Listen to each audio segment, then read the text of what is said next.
LLB क्या है? LLB का फुल फॉर्म क्या है?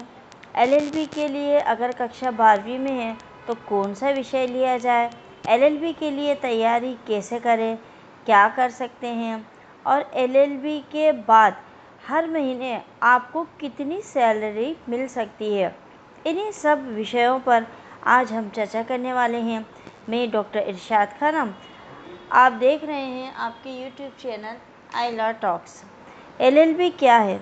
एलएलबी एक अंडर ग्रेजुएट डिग्री है। इस कोर्स में हमें कानूनी तत्वों, कानूनी प्रणाली, न्यायिक प्रक्रिया, कानूनी तत्वों के अध्ययन को पढ़ाया जाता है। ये कोर्स अधिकांशतः 3 वर्षों का होता है, लेकिन कुछ विश्वविद्यालयों में 5 वर्ष का कोर्स भी चल रहा है। 5 वर्षीय कोर्स आप जो है 12th के बाद कर सकते हैं, और जो 3 वर्ष का कोर्स होता है वो आप ग्रेजुएशन करने के बाद कर सकते हैं, यानी कि बीए, बीकॉम, बीएससी, कोई भी ग्रेजुएशन की डिग्री करने के बाद आप 3 साल का कोर्स कर सकते हैं। 5 वर्षों का कोर्स उन स्टूडेंट्स के लिए है जो 12th के बाद सीधे लॉ करना चाहते हों। एलएलबी के फुल फॉर्म की अगर हम बात करें कि एलएलबी का फुल फॉर्म क्या है, तो एलएलबी को बैचलर ऑफ लॉ भी कहा जाता है और एलएलबी को लीगम बेकालोरियस भी कहा जाता है। तो एलएलबी जो है उसका फुल फॉर्म अगर देखें तो कानून का स्नातक व्यक्ति होता है, मतलब कानून का स्नातक। एलएलबी के लिए कक्षा 12वीं किस विषय में पास करें, ये एक बहुत महत्वपूर्ण चीज़ होती है। जब बच्चा या स्टूडेंट जो है वो 12th में होता है या एलएलबी करना चाहता है, तो वो ये सोचता है कि मैं 12th में ऐसा क्या विषय लूँ जिससे कि मैं एलएलबी कर सकूँ।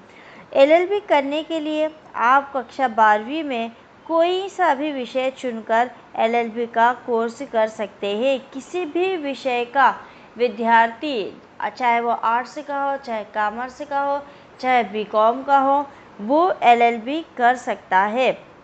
एलएलबी के लिए तैयारी कैसे करें? एलएलबी कोर्स की तैयारी के लिए आपको न्यायिक प्रणाली, संविधान, कानूनी प्रावधान और पिछले वर्षों के पेपर्स की अच्छी तरह से उन सब चीज़ों को आपको समझना पड़ेगा।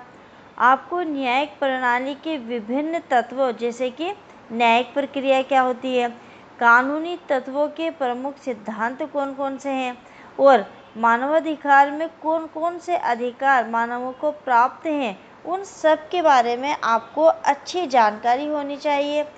आपको कानूनी शब्दावली, यानी जो कानूनी शब्द हैं वो अच्छे से आना चाहिए। संक्रांति काल, वाद विवाद और विवादों को हल करने के तरीके की भी जानकारी होनी चाहिए।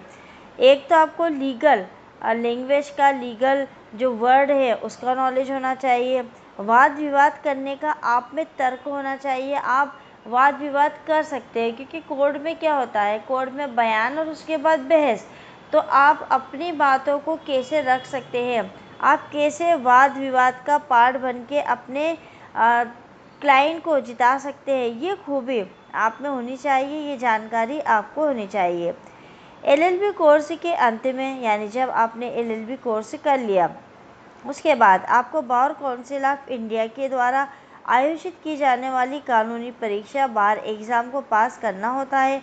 एलएलबी कोर्स के बाद आप मास्टर ऑफ लॉ यानी कि एलएलएम कोर्स भी कर सकते हैं, जो आपके करियर में और ऊंचाइयों को पहुंचाने में मदद कर सकता है। एलएलबी के बाद आप एलएलएम अगर ना करना चाहते हो तो बहुत सारे आजकल डिप्लोमा कोर्सेज भी चल रहे हैं, आप वो भी कर सकते हैं।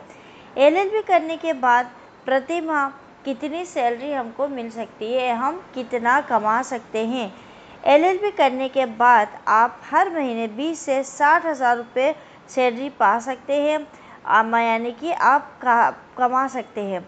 अब यहाँ सैलरी शब्द यूज़ किया है, लेकिन यहाँ पर एलएलबी जो है वो एक बिजनेस है, और आप जितना बिजनेस को ग्रोथ करोगे आपकी सोर्स ऑफ इनकम उतनी ही बढ़ेगी। यानी आपके ऊपर डिपेंड करता है कि आप कितना पैसा कमा सकते हैं। तो मित्रों, ये थी एलएलबी करने वाले स्टूडेंट्स के लिए बहुत ही महत्वपूर्ण जानकारी। अगर वीडियो पसंद आया है तो आप लाइक करिए, अधिक से अधिक शेयर करिए। मिलेंगे अगले वीडियो में एक नए विषय के साथ। तब तक के लिए शुक्रिया, धन्यवाद।